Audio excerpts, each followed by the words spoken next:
இந்த விழாவுக்கு வந்திருக்கும் பத்திரிகை தொலைக்காட்சி இணையதளம் நண்பர்கள் அனைவருக்கும் வணக்கம். அழகான ஒரு மேடை, அது உங்களுக்கு பார்த்தாலே தெரியும். ஸோ இவங்க எல்லாருக்கூடையும் நான் ஒர்க் பண்ணியிருக்கேன்னு நினைக்கும் போது எனக்கு ரொம்ப சந்தோஷமாக இருக்குது. அந்த அழகு படத்துலையும் அப்படியே வந்து நம்ம கேம்மேக் வந்து கேப்சர் பண்ணியிருக்காரு. ஒவ்வொருத்தருடைய எக்ஸ்ப்ரெஷனையும் ஒவ்வொருத்தருடைய எமோஷனையும் அவ்வளோ அழகாக கேப்சர் பண்ணியிருக்காரு. அது கூடிய சீக்கிரம் நீங்கள் எல்லோரும் பார்க்க போகிறீங்க. மிகவும் ஒரு அழகான ஒரு கதை இந்த படம்.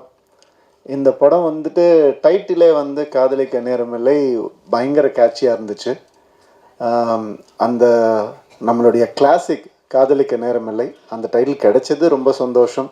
அதை எல்லாரும் அப்ரூவ் பண்ணது, இந்த கதைக்கு அது பொருந்துமான்னு நினைக்கும் போது அப்படியே அருமையாக பொருந்திருந்துச்சு. ஸோ அதுவே ஒரு பெரிய கிஃப்ட் எங்களுக்கு. இந்த டைட்டிலை செலக்ட் பண்ணுறதுக்கு முதல்ல ஹீரோவுக்கு தான் தேங்க் பண்ணணும். அண்ட் டைட்டில் கூட விட்டுட்டாங்க. அது என்ன நித்யா மேனன் முதல்ல, அப்புறமா ஜெயம் ரவி. அதுதான் முதல்ல ஒரு கேள்வியாக இருந்தது. அப்படி என்ன உங்களுக்கு கான்ஃபிடென்ஸ் அப்படின்னு கேட்டாங்க. செல்ஃப் கான்ஃபிடென்ஸ் தான், வேறு என்ன கான்ஃபிடென்ஸ், வேறு எதுவும் கிடையாது. ஐ மீன் நான் எல்லாமே உடச்சிருக்கிறேன்னு நான் நம்புகிறேன் சினிமாவில். இது ஒரு ஜாம்பி படம், ஒரு ஸ்பேஸ் படம் அப்படின்னு அது மட்டும்தான் உடைக்க முடியுமா என்ன, இதையும் உடைப்போம் தான் நம்ம எல்லோரும் பேசி உடைச்சோம். அது நான் வந்து இந்த மேடையில் தான் அதை நான் சொல்ல முடியும். எவ்வளோ பேர் எப்படியோ ட்விஸ்ட் பண்ணிலாம் கேட்டு பார்த்தாங்க. உண்மை இது தான். அண்டு இந்த ஒரு விஷயம் மாறி இருக்குது அப்படின்னு நினைக்கும் போது எனக்கு பர்சனலாக ஆஸ் அ ஹியூமனாக, ஆக்டர்லாம் விட்டுருங்க, ஆஸ் அ ஹியூமனாக எனக்கு ரொம்ப சந்தோஷமாக இருக்குது. இது வந்து நான் ஷாருக் கான் சார்கிட்டேருந்து தான் காப்பி அடித்தேன். அவர் தான் அவர் கம்பெனியில் முதல்ல ஹீரோயின் பேர் போடணும்னு ஆசைப்பட்டார். அதே மாதிரி நான் எப்போல்லாம் பெண் இயக்குனர்களோட நான் வந்து நடிக்கிறேனோ, அப்போ ஒர்க் பண்ணுறனோ, அப்போ எல்லாம் இந்த மாதிரி பண்ணணும்னு நான் நினச்சிட்ருக்கேன். அதுக்கு சப்போர்ட் பண்ணவங்க எல்லாருக்கும், என் ஃபேன்ஸுக்கு எல்லாருக்குமே ரொம்ப ரொம்ப நன்றி. உண்மை என்னென்னா, இது ஒரு மாயையை பெண் ஆணுன்னு நம்ம க்ரியேட் பண்ணி வச்சுருக்கோம். பெண் இல்லாமல் ஆணுக்கு அர்த்தம் இல்லை, ஆண் இல்லாமல் பெண்ணுக்கும் அர்த்தம் இல்லை. இதுதான் உண்மை. இதே மாதிரி தான் எல்லாமே. பிளாக் ஒயிட்டு எது எடுத்துக்கிட்டாலும் அந்த ஆப்போசிட் மீனிங் இருந்தால் மட்டும்தான் அது மீனிங்காகவே ஃபார்ம் ஆகும். ஸோ அந்த ஒரு வகையில் வந்துட்டு ரொம்ப நல்ல விஷயம் நடந்திருக்குன்னு நான் நினைக்கிறேன். அண்டு எனக்கு இப்போது எல்லார் பற்றியும் பேசியிருக்கேன், நிறைய பேசியிருக்கேன். என்னை பற்றி கொஞ்சம் பேசலான்னு இன்றைக்கி ஒரு முடிவுக்கு வந்துருக்கிறேன். யாரும் தப்பாக எடுத்துக்க வேண்டாம். இந்த நேரத்தை அதுக்கு யூஸ் பண்ணலான்னு. ஏன்னா என்னுடைய கெரியர்லேயோ லைஃப்லேயும் இது ஒரு முக்கியமான டைமாக நான் பார்க்குறேன். அதனால இந்த முடிவை நான் எடுத்தேன். அதுக்கு சப்போர்ட் பண்ணுவீங்க நம்புகிறேன். ஒரு தம்ஸ் அப் காமிச்சிங்கன்னா நல்லாயிருக்கும். Okay, thank you. Thank you sir. இந்த நிறைய அவங்க உங்கள் பேர் தெரியல எனக்கு, சாரி.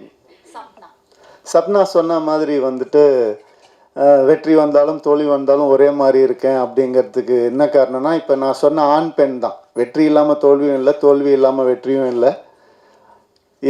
எனக்கு வந்துட்டு ஒரு 2014 இந்த மாதிரி கொஞ்சம் ஒரு தோல்வியான ஒரு டைம் இருந்தது. 3 வருஷம் ஒரே படம் பண்ணேன்.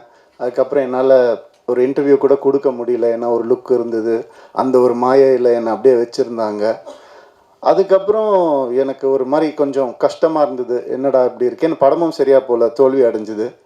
ஸோ அப்போ நான் யோசித்தேன், நான் ஏதாவது தப்பு பண்ணியிருக்கேனா அப்படின்னு யோசித்தேன். நான் தப்பாக நடிச்சிருக்கேனா, நான் வந்துட்டு தப்பான கதை செலக்ட் பண்ணேனா, நான் அப்படி யோசிக்கும் போது என் சைட்லேருந்து எந்த ஒரு தப்பும் எனக்கு தோணலை. அப்புறம் நம்ம எதுக்கு தோண்டு போனோம், உன் சைடில் தப்பு இல்லாதப்ப. அடுத்த வருஷமே 3 ஹிட்டு ஒரே வருஷம். ரோமியோ ஜூலியட், பூலோகம், தனி ஒருவன், 3 ஹிட்டு கொடுத்தேன் நான்.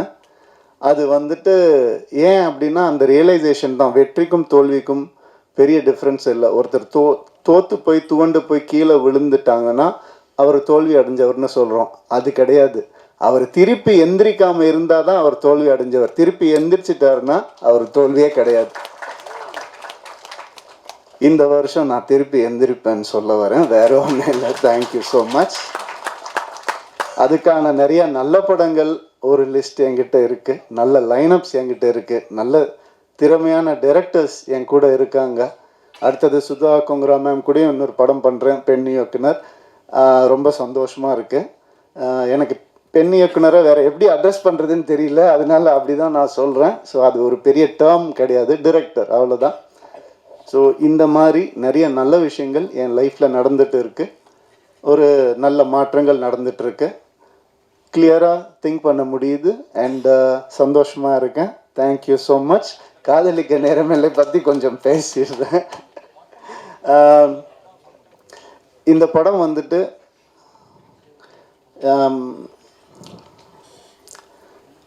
பாலச்சந்தர் சார் எப்படி அவருடைய ஈரால நிறைய விஷயங்களை உடைச்சு புதுசாக எந்த நெருடலும் இல்லாமல் காமிச்சாரோ அந்த மாதிரி கிரு வந்துட்டு இந்த படத்தை ஆஸ் அ ஃபீமேலாக அவங்க பண்ணியிருக்காங்க.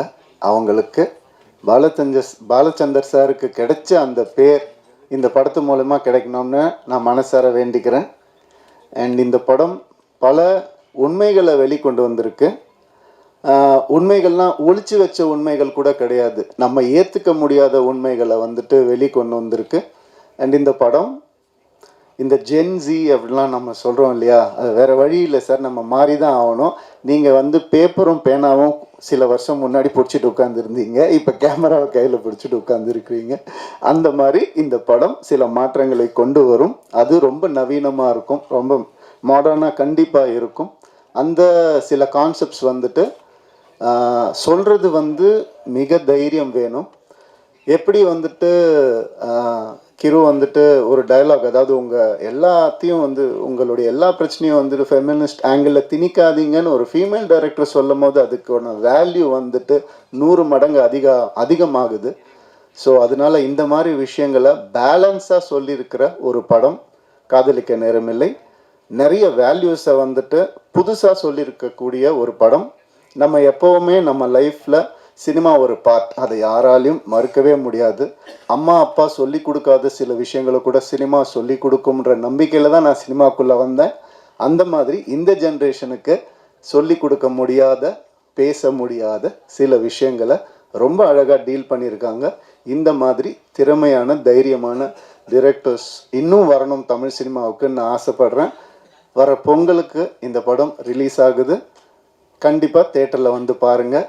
UA சர்டிஃபிகேட் தான். ஸோ நீங்களே முடிவு பண்ணிட்டு வாங்க. தேங்க்யூ.